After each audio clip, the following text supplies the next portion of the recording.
Bonjour, merci d'avoir cliqué sur le lien de cette vidéo. Donc toujours dans les questionnements autour de l'agro-écoclimatologie.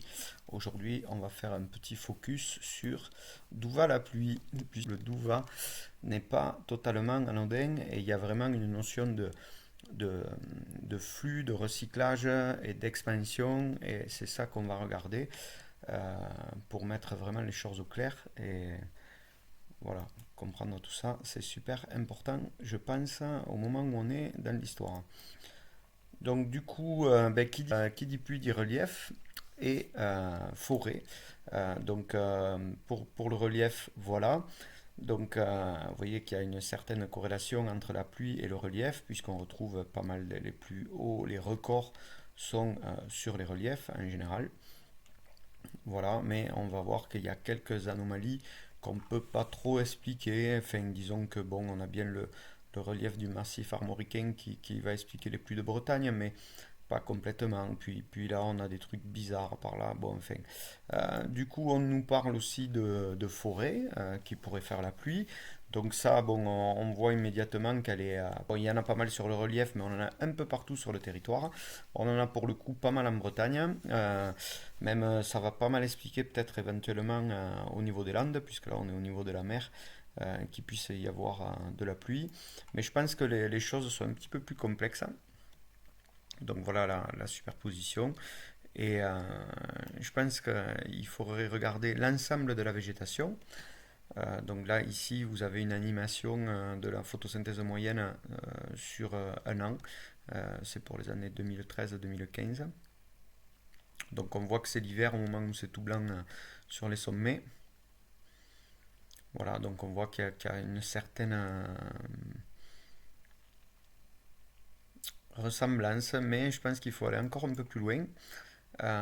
Et en tout cas, ce que j'avais pu faire, c'est que là, on était dans le spatial, mais dans le temporel, si on analyse les choses finement, qu'on regarde la quantité d'eau qui tombe en millimètres par jour en moyenne sur l'année, et qu'on regarde aussi la masse d'eau qui est contenue dans l'atmosphère, et bien, si on fait la relation entre les deux variables, on va pouvoir déterminer la capacité à faire tomber la pluie et observer comment elle varie dans le temps sur 50 ans.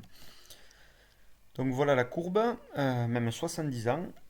Donc du coup, ce qu'on voit, c'est que c'est à peu près constant, mais que ça fluctue. Si on regarde les forêts, puisque vous savez, le taux de forêt augmente, hein, eh bien, vous voyez que ça peut expliquer un petit peu, mais c'est pas franchement top. Après, là-dedans, on a d'autres végétations que je pense qui sont très très importantes. Ce sont les végétations, puisque ce sont aussi des végétations qui restent toujours en place avec des systèmes racinaires profonds. Ce sont les plantes prairiales. Donc là, ce qu'on voit, c'est que immédiatement ça marche beaucoup mieux. Et je pense qu'en toute rigueur, il faudrait additionner les deux. Et voilà ce qu'on obtient. Et là, c'est encore mieux. Maintenant, vous me dites, eh ben, s'il pleut plus, eh ben, il faudrait qu'on ait moins de sécheresse. Donc c'est ce qu'on va regarder. Donc ça, c'est le graphe du taux de sécheresse en France euh, sur la même période. Non, là, on démarque à partir de 1960. Donc vous voyez que les sécheresses, on en a de plus en plus. Donc là, je rajoute une courbe rouge qui est la moyenne mobile flottante. Donc on va avoir la végétation, plus c'est haut, plus ça va vers le bas. Et les sécheresses vers le haut de l'autre côté. Et si on approche la courbe, la corrélation qu'on vient de tracer, ben on voit qu'on a un certain effet miroir. Et si on lui fait faire la culbute, eh bien on voit qu'elle s'intègre pas mal, la courbe verte s'intègre bien dans cette courbe rouge fluctuante. On a l'impression du sabre laser de je ne sais quel dessin animé ou série. Et on voit que le taux de végétation sous-tend le taux de sécheresse. Donc nos végétations pérennes sont très très importantes, donc il faudrait retrouver cette corrélation au niveau spatial entre les surfaces de végétation pérenne et les pluies. Donc c'est ce qu'on va regarder. Donc si on reprend les pluies, les voilà. Si on regarde les végétations pérennes, donc les prairies, mais aussi les haies qui rentrent dans les surfaces boisées et les forêts, si on assemble tout ça, voilà ce qu'on obtient. Et c'est vrai qu'on a quand même une certaine analogie, puisque les zones beiges où il n'y a pas grand-chose sont bien les zones beiges où il n'y a pas grand-chose non plus. Et maintenant, si on veut aller un petit peu plus loin, donc je vous montre pour éduquer votre regard aux séquences que l'on va voir ensuite. Donc pour une corrélation parfaite ici en vert, voilà ce qu'on a. Une corrélation un peu moins bonne mais correcte, ça va être la jaune. Et une corrélation qui ne serait pas bonne, c'est la rouge. Donc je vais vous montrer ce que ça peut donner en visuel avec des dégradés de couleurs. Donc voilà un dégradé de couleurs, ça peut être mettons nos pluies. Et on cherche à voir si elles correspondent ou pas au territoire. Donc voilà pour une bonne corrélation et une mauvaise corrélation. Donc c'est la rouge et la jaune qui sont reportées là. Et voilà une petite séquence dynamique maintenant pour accoutumer l'œil à ces phénomènes.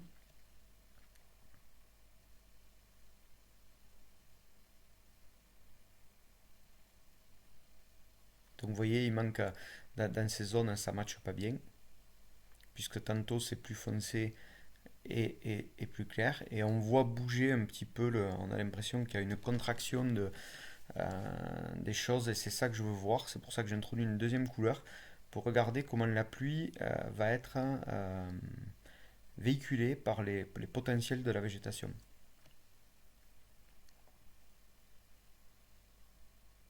Donc du coup, on va aller directement au résultat, puis je vous montrerai comment l'image est composée. Et enfin, euh, on regardera une fois que vous aurez vu, mais normalement ça se voit à l'œil.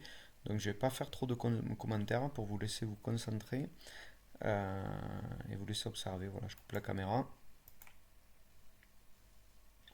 Si ce n'était pas compris, vous pouvez vous repasser la séquence des séquences d'animation pour éduquer votre œil et vous habituer à bien voir tout ça, parce que je vous promets, c'est vraiment bluffant.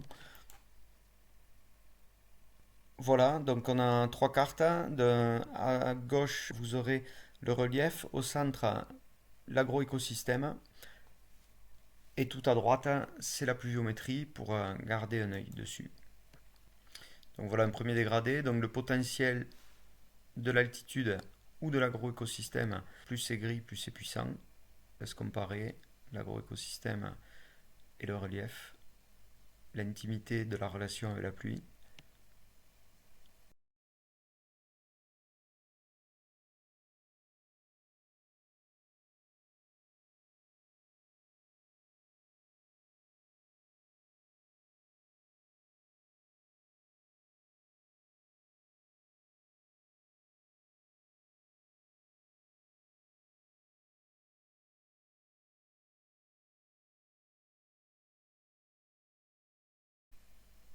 Vous voyez qu'en Bretagne, avec le relief, c'est tout blanc, il n'y a rien qui explique.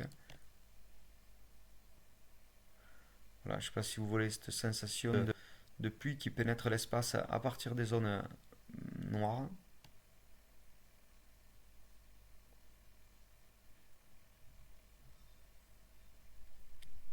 Puisque la végétation peut capter la pluie et la recycler sous forme d'évapotranspiration. Donc ça sature l'ambiance en humidité, ça permet à la pluie de tomber plus facilement ou aux plantes de capter de la rosée, donc du coup de conserver des sols plus frais et de capter les pluies suivantes beaucoup plus facilement. Donc il est assez logique qu'on puisse voir que le potentiel des végétations pérennes, donc qui ont la capacité d'aller chercher l'eau très profondément dans le sol, puisse saturer beaucoup plus longtemps l'atmosphère. Et donc c'est normal que ça puisse se voir. Donc on va regarder comment est constitué le comment est constitué l'agroécosystème. Donc on a les prairies, le bocage, les forêts,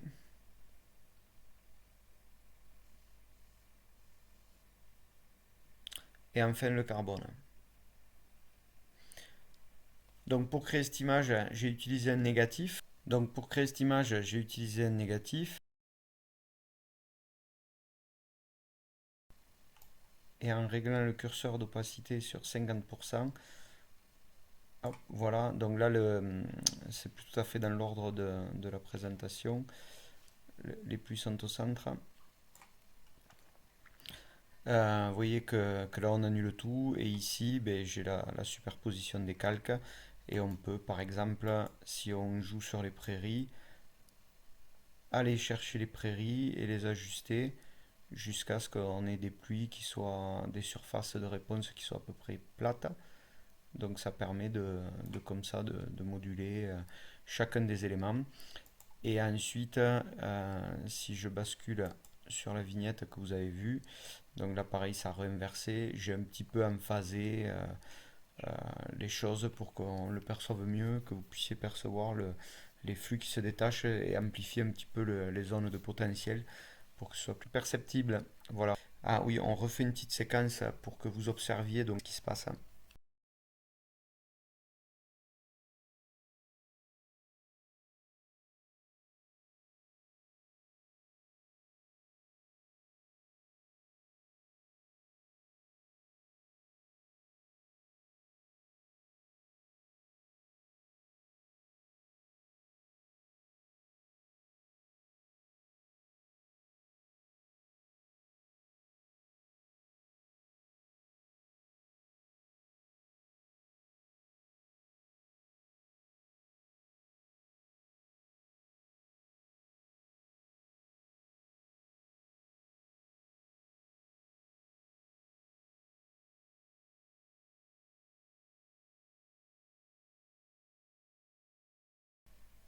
Voilà,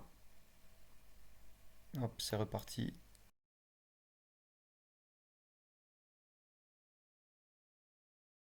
Vous voyez l'expansion au niveau de la Normandie. Voilà, on a la même au niveau de la Bretagne. Je refais Bretagne. On voit le flux voilà, qui transite entre les zones de potentiel noir qui vient irriguer. Donc ici la zone émetteuse, ici la zone réceptrice. On a un peu le même phénomène ici, là. Et là, ici, ça a tendance à rentrer par contre. Et là, on a l'impression d'un flux global et que ça pousse.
Voilà, et donc la vision de l'hétérogénéité de la matrice avec voilà, prairie en rose, bocage en bleu, gros potentiel en Normandie, mais aussi là au bord du Massif central ou du côté des Deux-Sèvres, on a aussi voilà, les forêts qui sont en jaune et le carbone qui est en marron. Donc voilà comment ça montre surtout la répartition sur le territoire avec certaines zones voilà, ont plus de prairies, d'autres plus de potentiel sur le bocage, etc. Voilà, je vous souhaite de méditer tout ça et c'est super important. Si vous voulez creuser la question, vous avez toutes les vidéos agro-éco-climatologie.